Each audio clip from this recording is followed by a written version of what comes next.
Bonsoir à tous. Donc, je m'appelle Guillaume Tartare.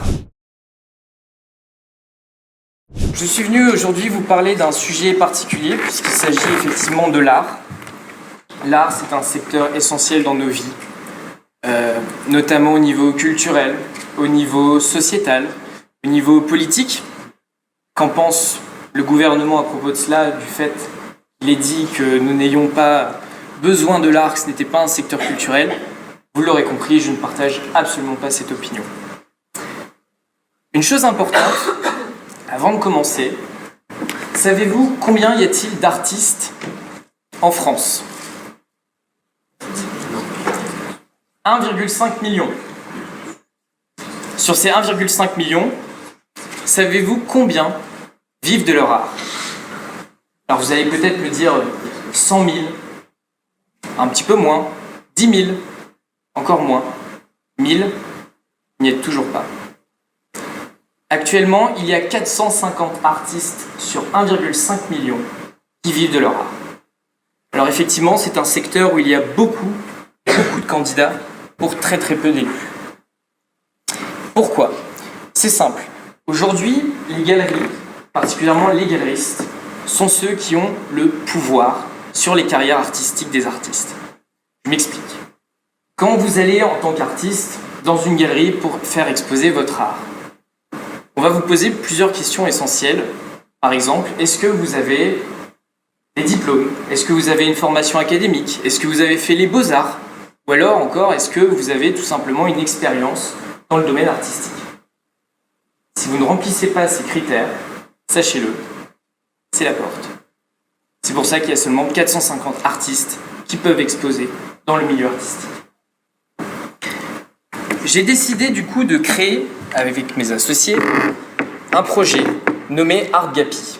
Qu'est-ce que ArtGapi? C'est un réseau social d'art, comme on le connaît tous, par exemple LinkedIn, Facebook, Instagram, mais toutes ces capacités du pouvoir, de la visibilité liée aux réseaux sociaux, rassemblées en un seul réseau pour les personnes créatives. C'est compliqué aujourd'hui d'être artiste parce qu'il y a notamment la question de la visibilité, du parcours académique, mais également de la légitimité. La légitimité relève essentiellement évidemment du parcours académique, mais aussi de votre puissance à être visible ou non dans l'espace public. Si vous n'avez pas de visibilité, si vous n'avez pas l'occasion de montrer ce que vous êtes capable de faire, notamment dans le secteur de l'art, quand même, un des domaines les plus esthètes qui soit, un des domaines les plus liés à l'image, on ne vous achètera pas. Et si les galeries font blocage sur votre parcours artistique, sur votre carrière, impossible d'être visible aux yeux du public et donc de se faire acheter ses œuvres. C'est pour ça qu'on a décidé de créer ArtGapi, un réseau social qui permet non seulement d'exposer de l'art, mais également de pouvoir vendre ses toiles sur une plateforme. Aujourd'hui, il faut savoir que plus de 70% des artistes sont présents sur les réseaux sociaux, comme Instagram. Mais ce n'est pas l'idéal, vous serez d'accord avec moi, pour dire que si on tape, par exemple, dans un moteur de recherche photos en noir et blanc, vous trouverez des photos en noir et blanc de tout, mais n'ayant aucun rapport avec l'art. Et de plus, si vous trouvez quelque chose qui vous plaît, vous ne pourrez pas l'acheter sur la plateforme. Ce n'est pas fait pour. Alors, on a décidé de créer non seulement ArtGapi, une idée qui est née d'un constat sur le marché de l'art, mais aussi, parallèlement, les artistes sont confrontés à de nombreuses choses au quotidien, et ce qui est directement lié à mon parcours, puisque je n'ai pas fait d'études en fait. Je suis autodidacte, j'ai juste eu le bac, et après, j'ai immédiatement arrêté. C'était un choix. À quelques jours, malheureusement, au plus grand drame de mes parents, j'étais parti pour faire Sciences Po, et 15 jours avant, j'ai tout arrêté, j'ai décidé de ne pas y aller. Pour des raisons personnelles, mais je pense que, bon, voilà, vous l'aurez compris, les études, c'est pas mon truc. Pas du tout. À partir de là, vous avez une chose qui est essentielle dans un parcours, c'est la légitimité. La légitimité, je l'ai déjà dit plusieurs fois, elle incarne aux yeux des gens, des institutions, ce qui vous valide ou non dans un secteur d'activité. Combien de fois on a entendu dire, par exemple, des parents dire à leurs enfants qui souhaitaient démarrer une carrière artistique « Trouve-toi un autre métier. Ce n'est pas un vrai travail. Trouve-toi un vrai job et les pieds sur terre. » L'idée d'un artiste qu'on a dans la société, on ne va pas se le mentir, c'est une personne ratée. C'est une personne qui est hors sol, un exclu, un marginal, un saltimbanque. Et c'est une idée qui existe depuis toujours quasiment. Alors qu'au contraire, je suis persuadé qu'en chacun d'entre vous réside l'âme d'un artiste. Ou en tout cas, d'une capacité à créer quelque chose. Et on l'a vu pendant le confinement, plus de 600% de personnes, comme vous et moi, se sont inscrits à la Maison des artistes, qui est l'institution qui régit actuellement les artistes dans notre secteur, en France, etc. 600% des personnes se sont découverts une passion artistique pendant le confinement, parce qu'ils avaient du temps libre, parce qu'ils étaient décomplexés, ils étaient chez eux, et ils avaient la possibilité enfin de se laisser aller à la création qui sommeillait en vous.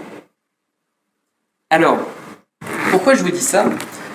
Une petite anecdote qui est assez rigolote concernant mon parcours, je trouve, c'est que moi j'ai un parcours assez anti-académique et assez atypique, puisque à 18 ans j'ai commencé à créer ma première boîte dans le secteur rien à voir, puisque je suis un petit peu un touche à tout, je vous avoue, dans le milieu de l'esthétique.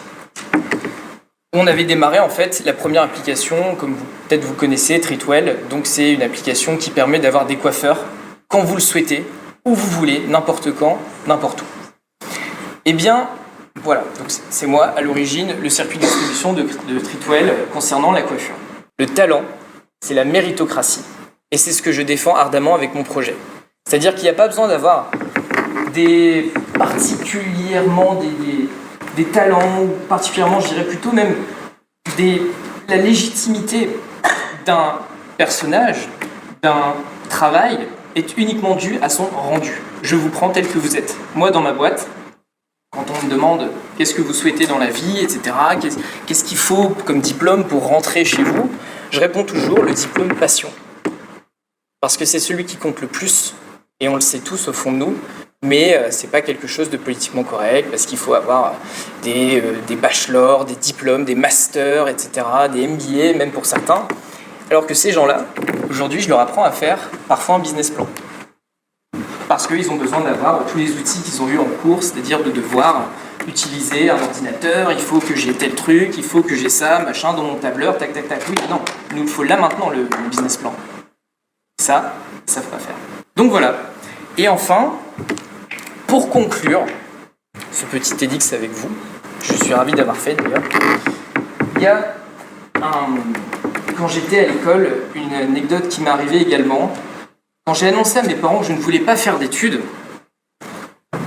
ça a été un drame comme vous pouvez l'imaginer, mais aussi vis-à-vis du corps enseignant, c'est-à-dire des pédagogues qui sont là pour vous guider, qui sont censés vous dire ce qu'il y a de mieux pour vous. J'ai été convoqué au CPE le jour où j'ai annoncé à mes professeurs que je n'irais jamais plus loin que les études, puisque déjà avant même d'entamer cette formation pour aller à Sciences Po, etc., la prépa, j'avais déjà dit à mes profs en terminale que je ne souhaitais pas continuer l'école. Et que, avec ou sans le bac, je continuerai, j'avancerai, et probablement que je monterai ma propre boîte. Le responsable CPE, le fameux cauchemar pour élèves, est venu me convoquer et m'a dit, écoutez, Guillaume, si vous ne faites pas d'études, vous serez ce que vous avez toujours fait à l'école, c'est-à-dire rien. Et je crois que c'est quelque chose, aujourd'hui, que je garde toujours en moi comme une phrase, comme un mantra, quelque chose qui m'indique une direction, puisque même si on ne croit pas en vous, du moment que vous y croyez, allez-y, il n'y a rien qui vous en empêche. Aujourd'hui, en plus, on a levé plus de 250 000 € dans ma boîte. Il y a 10 personnes qui travaillent pour moi. Donc je vous le dis avec émotion aujourd'hui, je n'ai jamais été aussi fier d'être rien. Je vous remercie.